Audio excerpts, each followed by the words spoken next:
Welcome to the Voices of Healing podcast. I'm your host, Tina Clarke. I am a Reiki Master Teacher of Stargazing Angel, and today's guest is Shruti Sethi, and she is a holistic cancer coach and a speaker and a energy psychologist, which I'll ask you what that is later. And she was going to share her personal story of how she was able to heal cancer.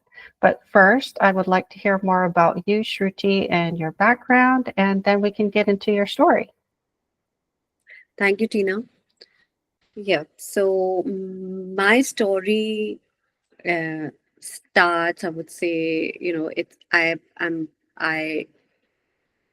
the first half, I would say, when I got into fashion, I was always a fashion lover. And since childhood, I was born into a family of textiles. So that was a dream of becoming and doing something with textiles, and I became a fashion designer. And I'm pretty happy with whatever. I had my studio and was doing bridal fashion. And suddenly, things changed for me, and I came into this health field, and I got my certification. So by qualifications, I'm a holistic health coach, I'm a cancer coach, plus I've learned functional medicine. I'm a plant-based nutritionist. I'm into Ayurveda and yoga therapist as well. And now also studying about energy, energy psychology, because I realized that people were going to the psychologist but not really healing. And it was all about the kind of energy and how to change their vibration and etc. So I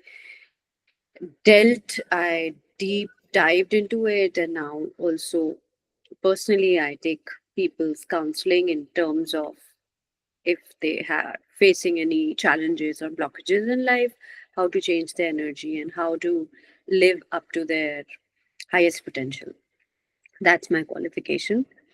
I am also the founder of Awaana Health, where we help people, especially going through cancer, with all the holistic healings, be it nutrition, be it any kind of movement exercises, and also like a lot of, I would say, emotional healing, traumas, etc.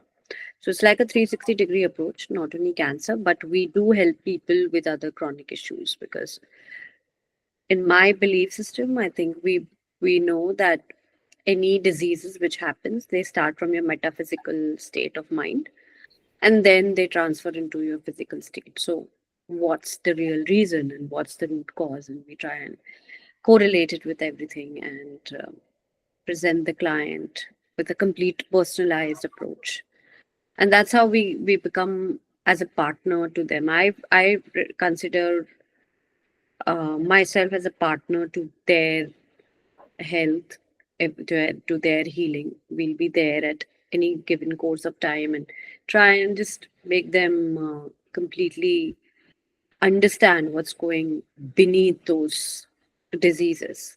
So that's what we try and do, and we've helped more than 200, 300 people now, and it's an online platform. Yeah, and I really enjoy my work. I love it. It's just full of challenges, but also very, very uh, satisfying. And it just it it's like a purpose-driven cause which I'm working towards. Yeah, so you had cancer and you were able to heal from it. So can you share about your own personal story? Yeah, when you hear the word cancer, it's like all you think about is the person getting hospitalized with no hair, and you have a very sad imagination coming to your mind. And that's what I had, and I was very young when I got diagnosed, 34. It was just not acceptable for me to get a diagnosis when I had no history of cancer, and I really didn't know why me. The questions come, why me, and what happened, and why didn't I really catch this earlier, what went wrong, all those questions came into my mind, and it was just not. It was just as if somebody's pulled the rug out of my pulled the rug, and I didn't know where to stand. So I went here and there, asked the doctors. As usual, when you get the diagnosis, you kind of want to understand from different people, and or when you go to the doctors and like the hospitals and see such a grim situation. I have never seen anyone happy in the hospital. So Mm. you go there and you ask the doctor, and the same, you have to take chemo, radiation, but nobody was talking why I got it. So it's up to me to realize, okay, what I don't want to get into this situation again. So I started researching, talking to more people who had got cancer, and wanted to understand my reason, wanted to know what happened with me. And um, it was very revealing when you understand the whole mind body approach, that stress could cause cancer, or there are triggers, the environment could be a trigger, food could be a trigger. So I had to like trace my steps and like connect the dots and understand what was going. Cancer just doesn't happen all of a sudden. It takes years, centuries even before to get just out.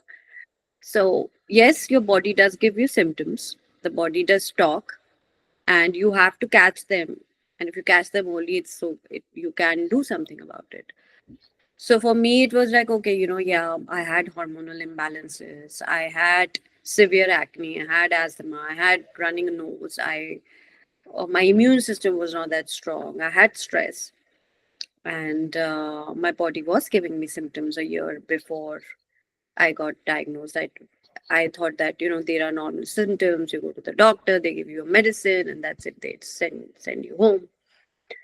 So I wish I all that things when I connected the dots is like I wish somebody told me about this. I wish I knew about all of this, and made me very that made me passionate about spreading the word and spreading these information that please listen to your body. Just don't act uh, from a superficial level.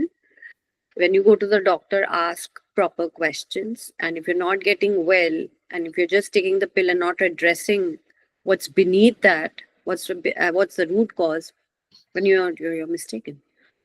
So that led me to the whole holistic journey with my cancer healing, and started to emotionally heal myself and get rid of fear, anger, frustration.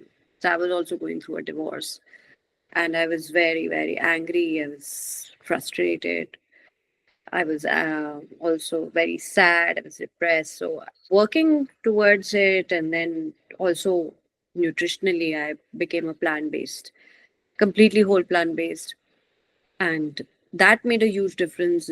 Even when I took uh, my cancer, actually, when I got diagnosed with stage 2, and after a year, it became stage 3, and I had to take a little step back and just see what can be done. So I took a route of an integrated approach where I took a bit of chemo, and plus I did not leave nutrition and did not leave emotional healing. I did not leave the other integrated protocols.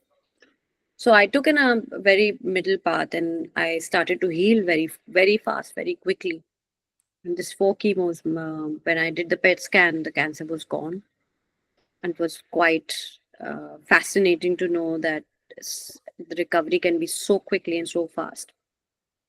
So yeah, I mean that in short, I got very confident and I refused radiation. I just wanted to heal myself. I knew that I'm healed, and I will take it. And for the next 1 or 2 years, I completely focused on myself, on my health.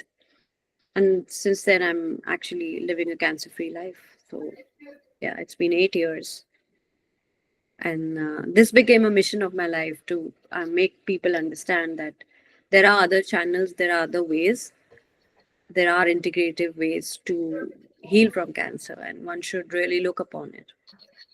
Yeah, so you said there were some triggers to cancer. I think you mentioned food, stress, Yeah. hormones, your immune system, your emotions like anger, or going through something traumatic like a divorce. Are there any other triggers?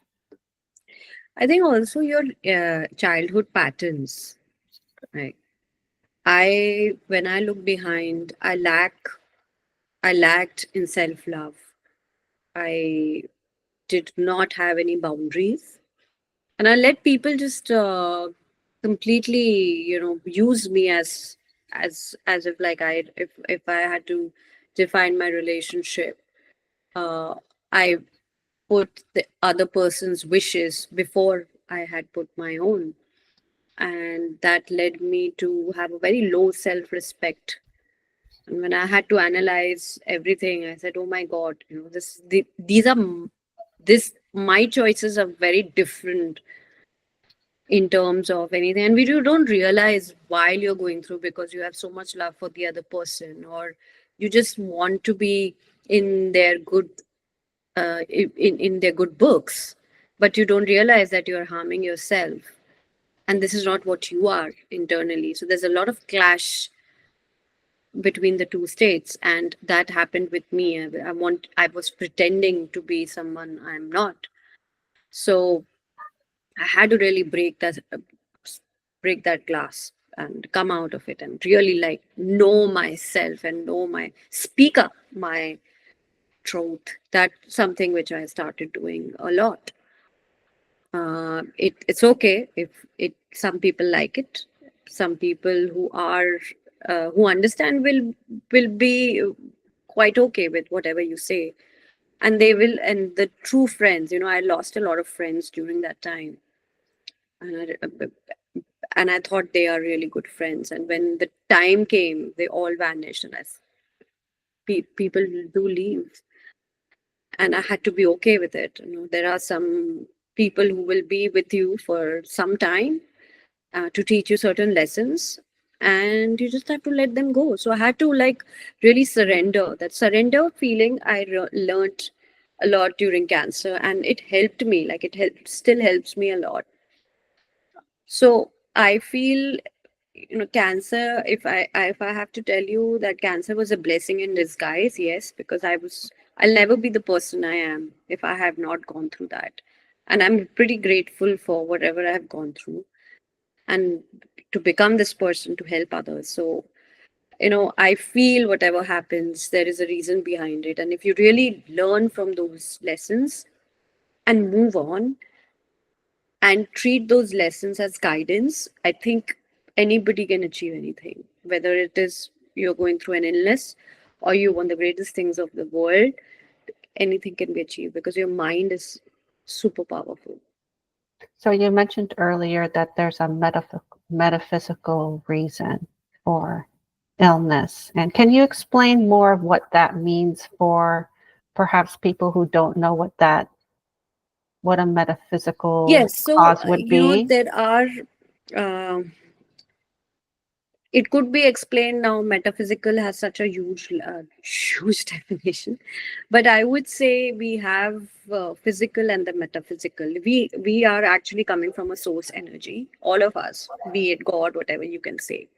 Now, if that connection with the source is broken, or if your aura has some sort of a blockages, I would say your connection with the source kinds of get us, as I said, if you're not speaking up, if you're not really living your truth, if you are not loving yourself the way you should be, there will be damages in your aura. There will be certain dimensions which will get affected. Supposedly, I would say I have a lot of women who come to me with thyroid issue.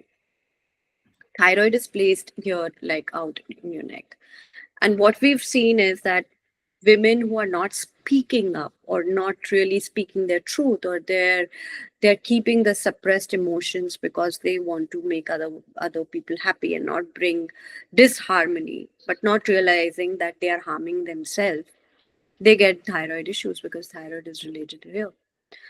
We've seen people who have breast cancer, a lot of breast cancer patient now. Breast are, I would say, the nourishment, like, women's nourishment organ. If we are not nourishing ourselves, we are not taking care of ourselves, and we are really catering to others, be it children, be it spouses, be it other family members. And again, if there is a lot of disharmony between the relationships, our reproductive organs start to get affected.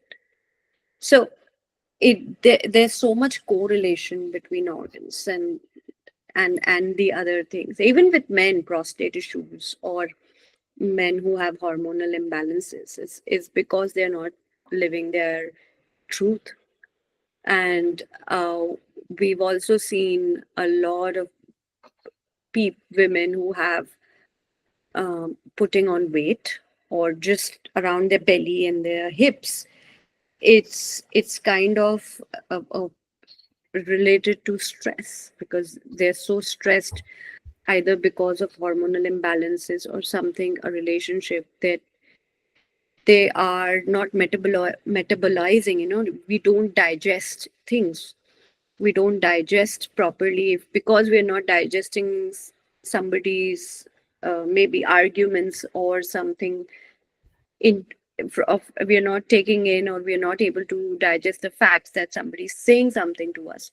So it will affect your digestion system. You'll And what is the scientific reason behind this? That whenever you are in a stress situation, your cortisol levels will go to the roof, and it takes a long time, 4 to 5 hours, to bring that cortisol levels back to normal. And the kind of damage it does, it brings the inflammation up, it brings your a lot of, your lot of blood flow stops, and it just goes to your brain, and the other organs gets affected. So a lot of these things, in small doses, everything can just trigger. In my case, uh, I was hurt by my partner a lot, and that hurt led me to have so much of anger issues. And I had Hodgkin's lymphoma, which is a form of blood cancer. When I read the book, You Can Heal Your Life by Louis Hay, it said that Hodgkin's lymphoma is that you have so much of hurt in your immune system is clogged. And that's what happened to me. My immune system got clogged. I was not able to process things. So this is, I would say, definition where things starts from a metaphysical point of view, and then it manifests from a physical point of view. But your body is so intelligent; it will always give us signs that there will be. We need to catch it, and we need to be well educated about it to actually also understand. We always have this sixth sense, or would say a gut feeling, but we don't go along with it, because we think we find, oh, there's no logical conclusion, or there's no science behind it. But now the science is catching up, and it's showing is stress and all of these organs. The Each organ has a clock according to Ayurveda, and if you are messing up with the clock, a lot of people don't sleep properly, or they're just missing out on sleep. That also impacts a lot with the immune system and immune function. And with cancer, if your immune function is down and it's down for a long time, then the NK cells, which kill the cancer cells, don't work efficiently. So it's like a whole circle.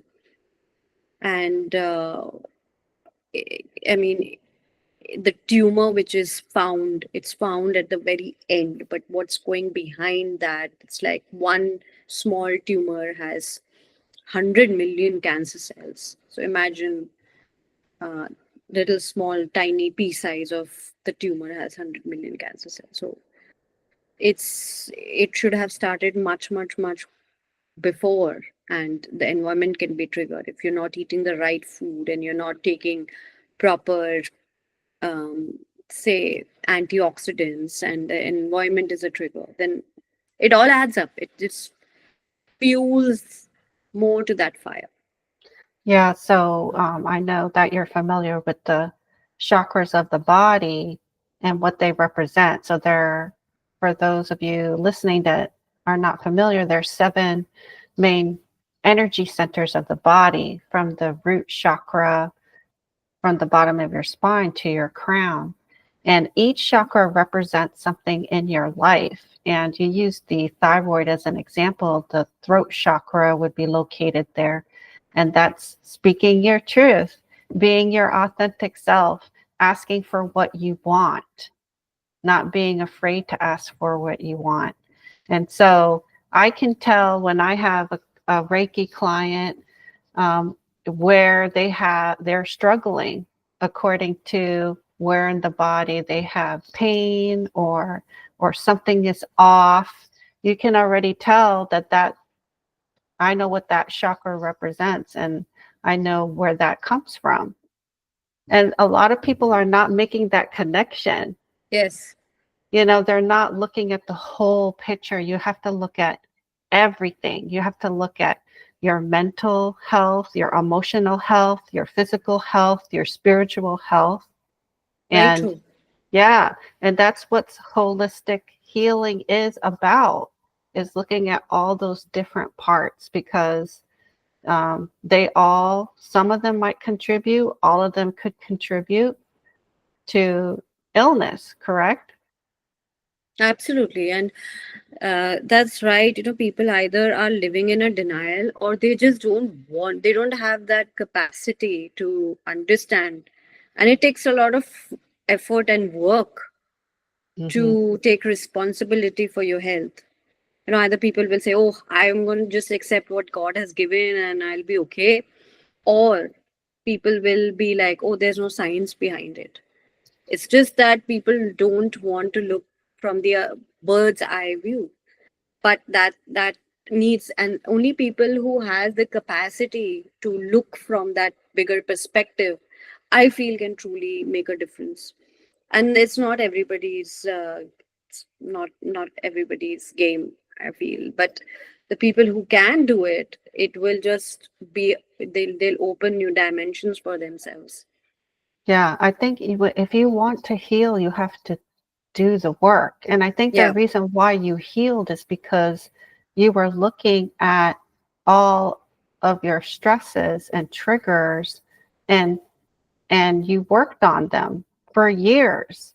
In fact, Yes. your cancer got worse and you still kept working on it. And that's why you healed. It has But to be.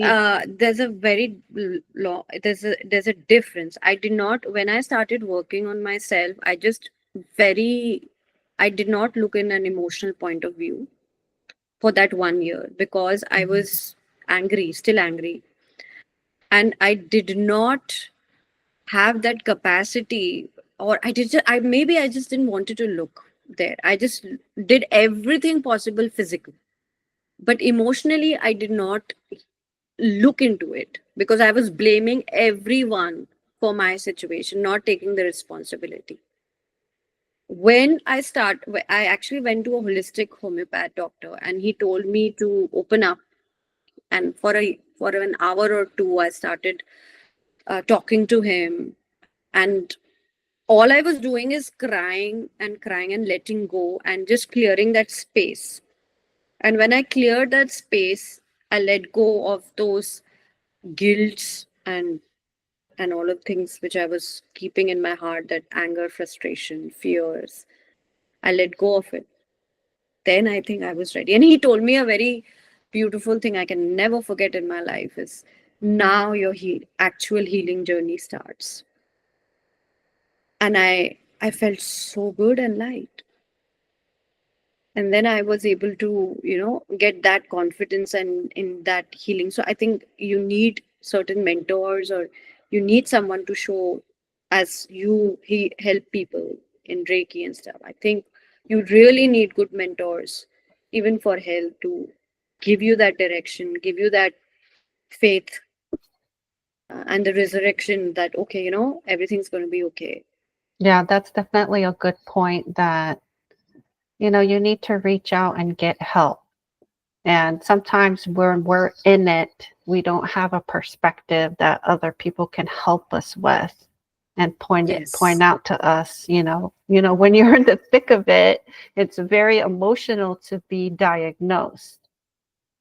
And so it's hard to think, Very true. Very clearly. true. And so reach out and get people to help you, like Shruti, or a coach that's experienced, has been through all of this, and she can coach you through what's happening. And and really, if you don't deal with the holistic aspect, you're going to miss something. And why That's not be extremely thorough, in your healing by addressing all the aspects that might have contributed to it. absolutely well said. Yeah, so if someone is ill or is diagnosed with cancer and they come to you, what should they expect in terms of treatment? How do you help a client coming Yeah. to you?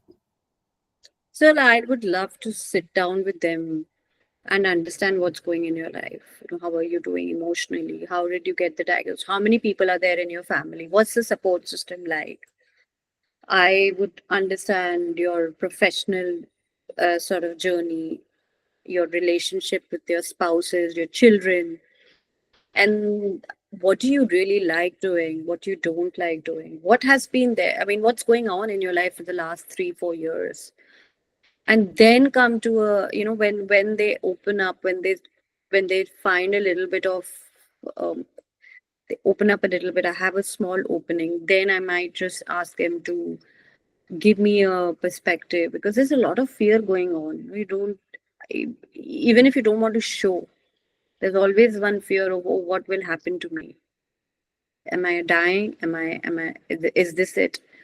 Whether it's curable or not, but still the cancer still has that, it's such a dangerous word that you Mm-hmm. get still very fearful of it. And then I would like to understand with their blood work and with what's happening with the kind of treatment plan, with everything what they are hoping to. Nutrition, I would say food is my first line of defense. Food is medicine, guys. So if you're listening, if you think that only supplements can help, I don't think that's the right approach. You need to change your food habits to understand why cancer has certain parameters, and if it starts with low grade inflammation, and you need to be on an anti-inflammatory and an anti-cancer diet. You need to eliminate certain things because definitely there are triggers in your body. And then I love to give them, if they are in a therapy, if they are going with chemotherapy, radiation, then there's I would like to combat those side effects with certain, say, foods, or with certain other therapies, which I like to share it with them, and also give them maybe a supplementation guide as to what will help them and what not. And then from there onwards, it's such a very personalized approach. If they're going with surgery, or if they want like a completely non conventional approach, what can they do with all of their detoxes? Working on their liver and kidney and lymphatic system, I think I love that, because you don't want to get clogged with your kidneys and liver. You want those detox pathways to be absolutely going on for you. If there are heavy metals in your body, we would like to get rid of them, because even they can trigger cancer. So all of these, and looking into your gut microbiome, gut health is also important. Most of the cancers, your 70% of your immune system is in your gut.